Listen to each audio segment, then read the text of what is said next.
I'm Alon Lipton. I'm an engineer on the .NET team at Microsoft, and today's talk is building native and hybrid mobile applications with Mobile Blazor Bindings. You can find me on Twitter right there, original EJL. If you have any questions, and of course we'll have a little bit of time for questions after this session is done. So your boss comes to you, or your spouse, or your friend, and one way or another, you need to build an app. So you say to yourself, oh, I need to build an app. Well, am I targeting web or mobile or desktop? As a lot of people know, each of these has different technologies that are suitable for it. For web, use HTML and CSS. For mobile and desktop, well, which mobile, which desktop? There's so many different platforms out there. How to choose which one you want to target and which technology, and do you have to learn all of them? What if you want to target all of these platforms? You certainly could use web, and people could use a web browser, but then you lose native capabilities on all those platforms. So you often end up just saying, I'll just pick one, and I'll learn that, or my team at work will just focus on one of these technologies, and that can be pretty sad. It's really a shame that you quite often have to learn so many different technologies and patterns and build up assets as well, different code, different programming languages, different tools, and so forth. Well, this is where hybrid apps come in. Hybrid apps enable you to take your web skills. So you might know some HTML and CSS, but to really master these technologies, it takes months or even years to build up those skills. So you can take those skills you might already have. You can take your assets. You might already have some CSS style sheets and some HTML content and some existing libraries and components and all your web code. So if you have any JavaScript that already exists, if you're using something like Blazor, where you write your code as .NET standard libraries, you can take that web code and you can run all of that within the context of a native application. Native meaning an iOS application, an Android application, something that you install from an app store or download through an installer, an MSI on Windows, for example. And you can run that web UI alongside other native UI that you might want to include in your application. You can share as much as you want of that web UI, and you can diverge where it makes sense. So what I mean by that is you can host your web UI in just part of your application, or you can even have it be the full screen of the application if that's what makes sense for your application. And this is where Blazor comes in. What does Blazor add to the mix? Well, Blazor Web, which is the Blazor people are familiar with, you could use that to build your web application that already exists. It came out just over a year ago, Blazor Server, and then I think it was earlier this year, Blazor WebAssembly came out, and you can host that exact same UI that you build with Blazor Web using HTML and CSS and C# with .NET for the interactivity of your application, all the logic, making service calls. You can host that not only on the web, but also in mobile and desktop apps. And in those mobile and desktop apps, you get full native device access. So if you're running on Android, you could even call into Java APIs that are on the system. You can do that. You can integrate with a native payment system on the device or access sensors like GPS and whatever else the devices have these days, LiDAR technology and so forth. And you can also include additional native UI surrounding that web UI. And the beautiful thing with Blazor is that you can use one UI development pattern. That is to say, use Razor files with the Blazor syntax, Blazor component model that you are already familiar with in terms of how to handle events and updates and compose your application. So you get to use one UI development pattern. That's what Blazor can do. And this is where Mobile Blazor Bindings come in. Mobile Blazor Binding ties this all together. Mobile Blazor Bindings lets you author native UI using that same Blazor syntax. It's a different set of components because these are for native components like buttons and grids, but using that same Blazor syntax. And you can then take your Blazor web content and run it inside a web view, and it runs locally within your application. You can then take that application that you build, it's a cross-platform application built on the Xamarin platform, and run it natively on basically on every device that's out there. Any Android tablet or phone, iOS, on your iPad or iPhone, your Mac OS and Windows. And when you're running on those platforms, you can access all those native bits of functionality, either in platform independent ways, or as I mentioned a moment ago, you can p-invoke down to Java and the iOS native functionality directly, if that's what makes sense for your application, if you want to take advantage of something that is not available yet in a cross-platform manner. So to put it into practice, let's take a look at what it would look like in an actual application. So my application I want to build is a cat tracker. What does that do? Well, it tracks cats. You enter some search parameters and you hit track and you get some search results. So I might author that as a UI library built using Blazor Web. So the UI you see there is built using HTML, and I use C# with Blazor for the functionality. And I can package that up as a library, which might mean a project or a NuGet package. I could obviously run it in a web browser by hosting it on ASP.NET Core or an Azure static web app, and it might do service calls. And what you can also do is add some additional web-specific functionality. Maybe I have a login button so I can save my favorite queries or save cats that I want to track. And this is stuff you can already do today. What's new with Blazor, with Mobile Blazor Bindings, is you can take that same UI, that exact same UI that's written using HTML and CSS and Blazor Web, and host it inside a native iOS application or Android or anything else, such as a Windows application. Here's that same HTML UI. Now, it's not a web browser that's pointing at this same URL and just hosting that content. That's just a web browser. This is running locally and natively inside the application. One thing I want to mention about this slide is I built this demo in PowerPoint. I just made text boxes and I imported images and I made things that kind of looked like buttons. And then I had to actually go build the demo for this talk. So I actually went and built the cat tracker. And we'll see that code in just a minute. How do I get rid of that laser pointer? There we go. This is what a Blazor hybrid code sample might look like. You have some outer content, and then you might have some native UI, for example, in a button or a label or a grid or some kind of menu that might be native to whatever platform you're running on. And then you have some web UI that's hosted in this new Blazor Web View component. And this tag you see in here, my webcode.webui, that's something that might come from your reusable Razor class library. It might come from a NuGet package or another project in your solution.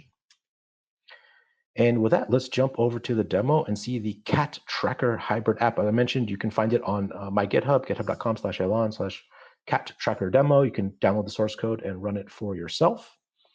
Where is Visual Studio? There we are. Okay, so the first thing we have here is the cat tracker web UI library. This is a Razor class library that you can create in Visual Studio or Visual Studio Mac today. It has some static assets. It has this background image and some styles, and it has the cat tracker functionality. So let's just run this hosted in an ASP.NET Core web application. So here it is. Here's the cat tracker. And let's search for domestic cats that are, I don't know, brown, let's say. We hit track, we get some search results. These are all random results. These are not actual cats. These are all, I took images from PowerPoint. I love PowerPoint stock images. Do another search, get some other random results. Let's search for purple cats. And oh boy, a lot of purple cats. As you can tell, they're not actually purple, but again, here we have, this is the cat tracker. You can do this today. This functionality here is inside a Razor class library running inside ASP.NET Core. You've probably seen this amongst the dozen or so Blazor sessions that are as part of .NET Conf. And so that exists today. But what's new is I can run this in my iOS application. So let's run that. I've got my MacBook sitting just a few inches to my left here. And while that deploys to the Mac, this is built using Mobile Blazor Bindings. Why does this always happen? This worked 5 minutes ago. It's pretty quick though. Reinitialize the connection to the Mac. which is funny because it's right here. So while that's running, yeah, let's just wait for it. I have this same Blazor class library, the HTML UI, hosted inside a Mobile Blazor Bindings hybrid Blazor application where I integrate the web UI alongside some native UI that I have. So now this should be reinitialized. Try it again.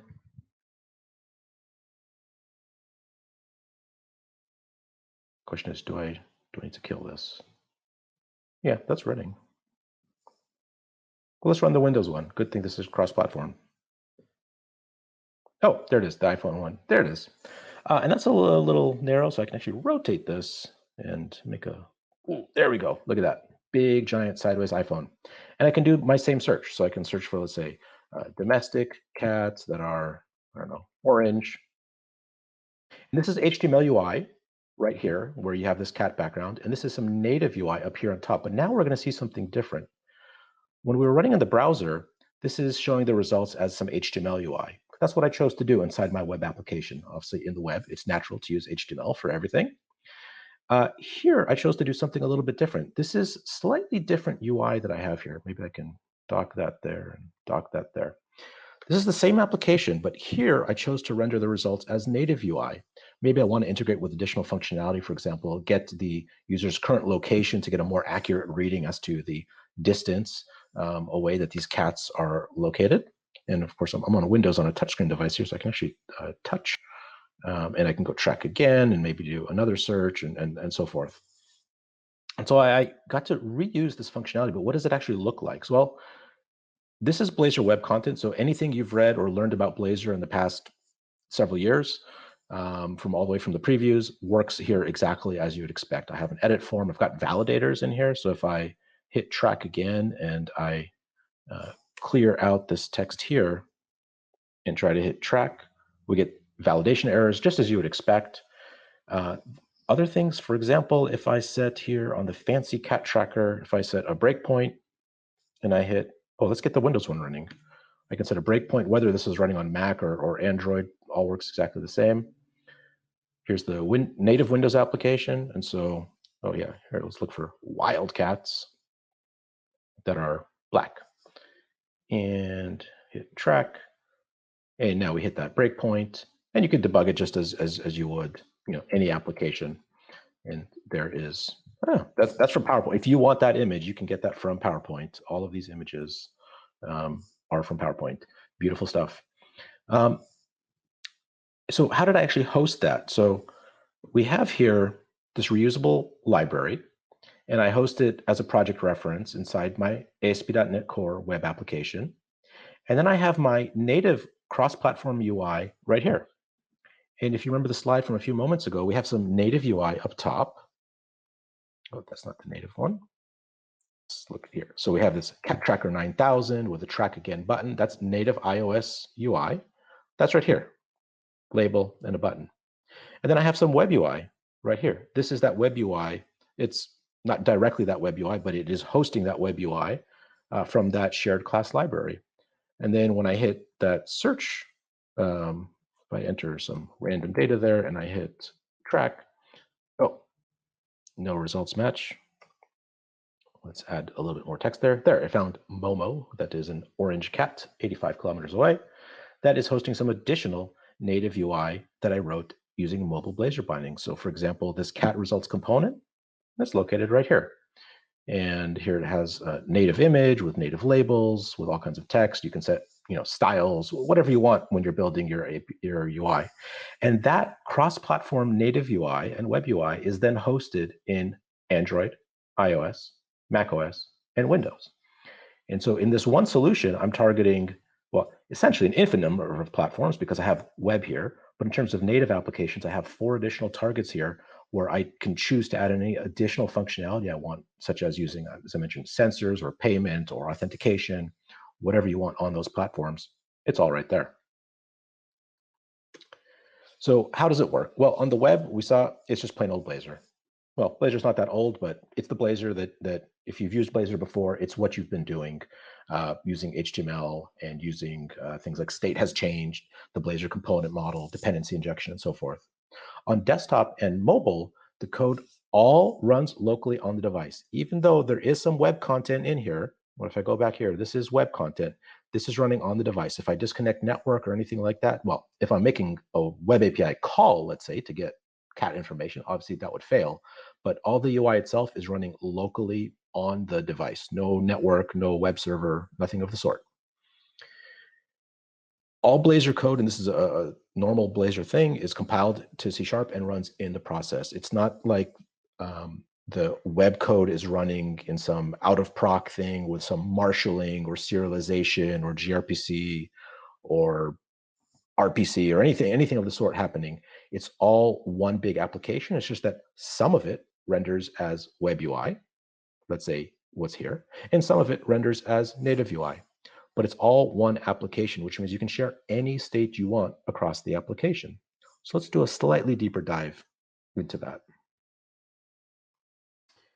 Okay, oh, there's that image from PowerPoint. Again, love me some PowerPoint. Let's take a look.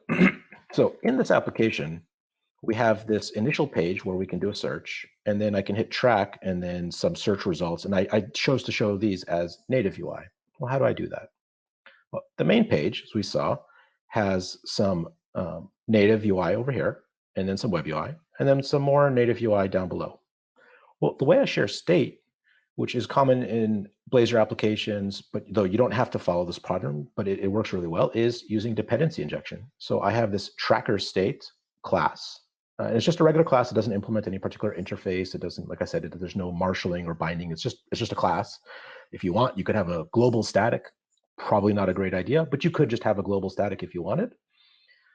And it tracks the list of cat tracker results, and it has some additional APIs that are useful, such as resetting the results, which clears them out, and setting new results. So when a search is complete, you might call set results with those results, and then invoke some event to notify that the UI needs to be updated.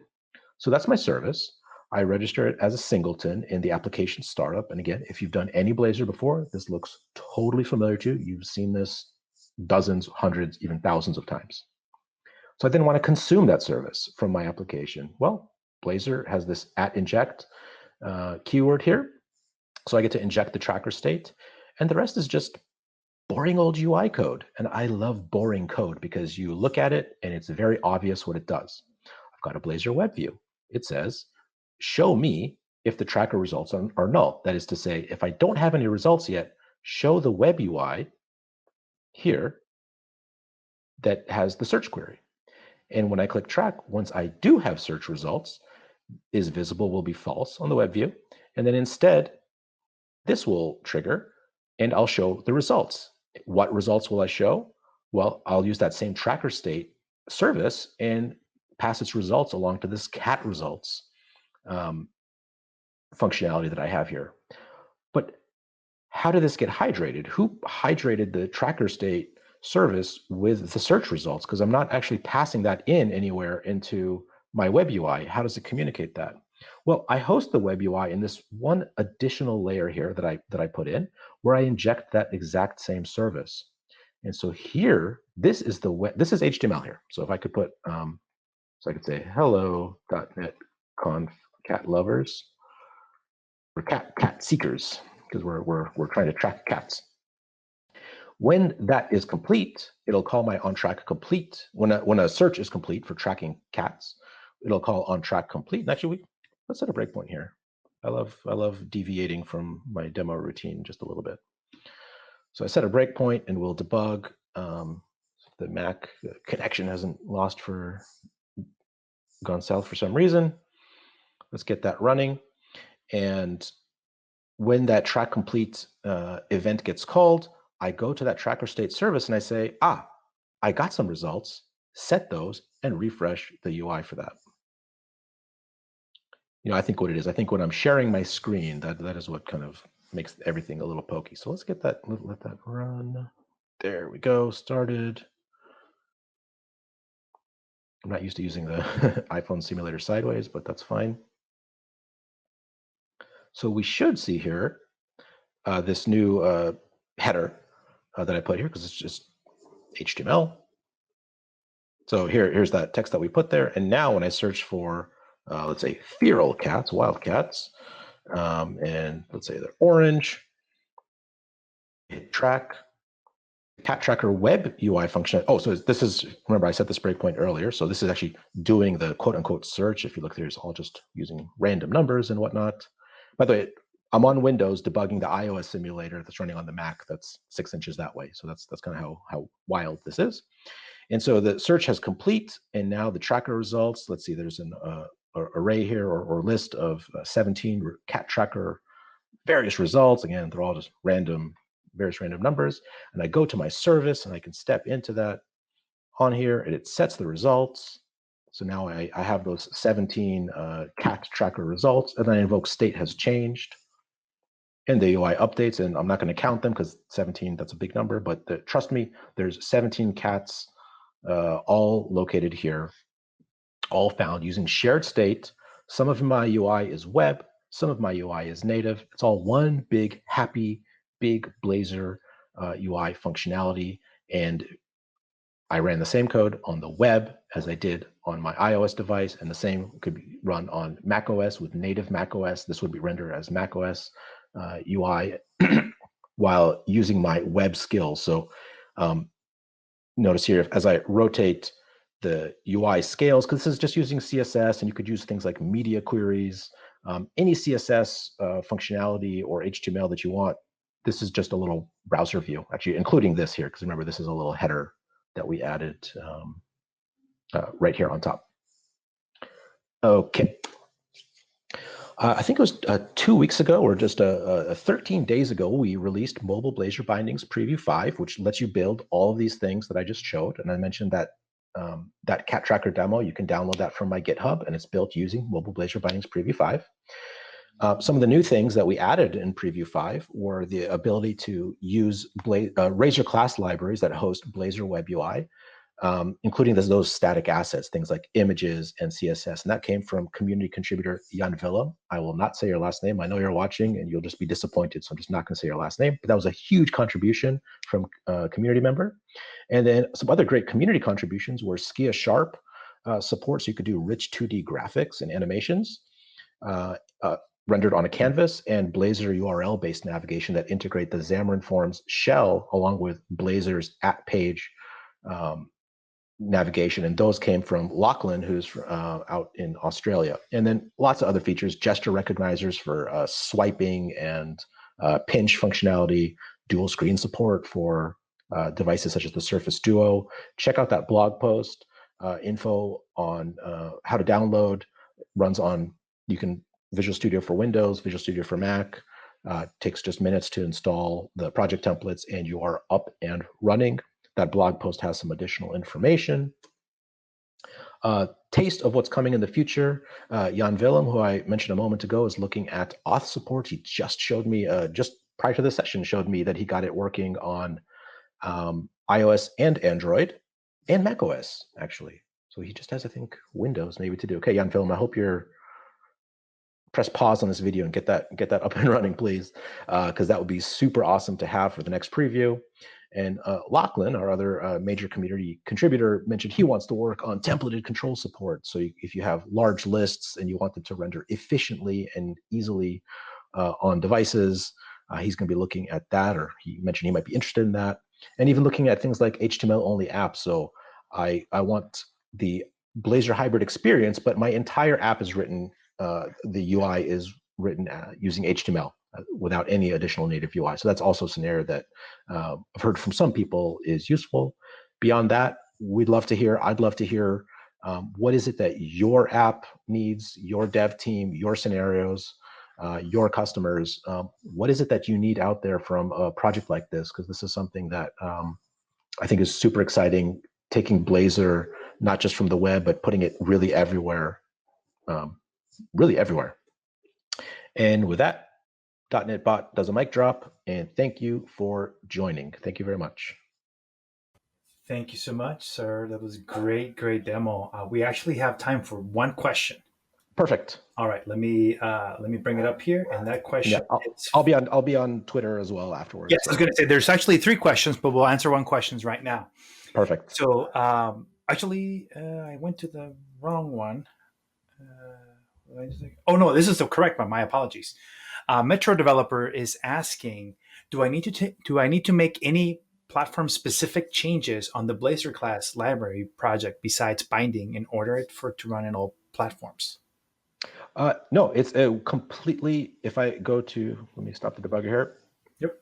This Blazor class library here, there's nothing special about it today. If you even have any existing Razor class library that you've already written, and you have some Razor files in there with some CSS, images, whatever it is, there's no changes at all that you need to do. You might want to change things now that you know you're running in some additional scenarios, but Right. that's completely optional. That's just something that you would do if it makes sense for your application.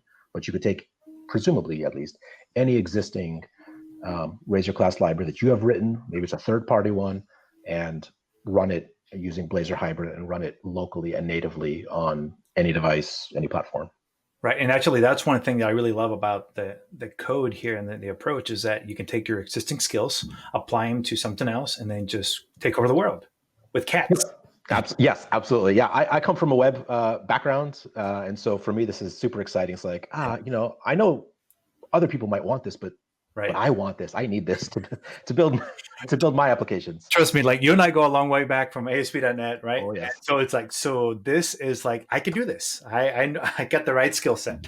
Yeah, Blazor is where it's at. Perfect. Well, thank you so much.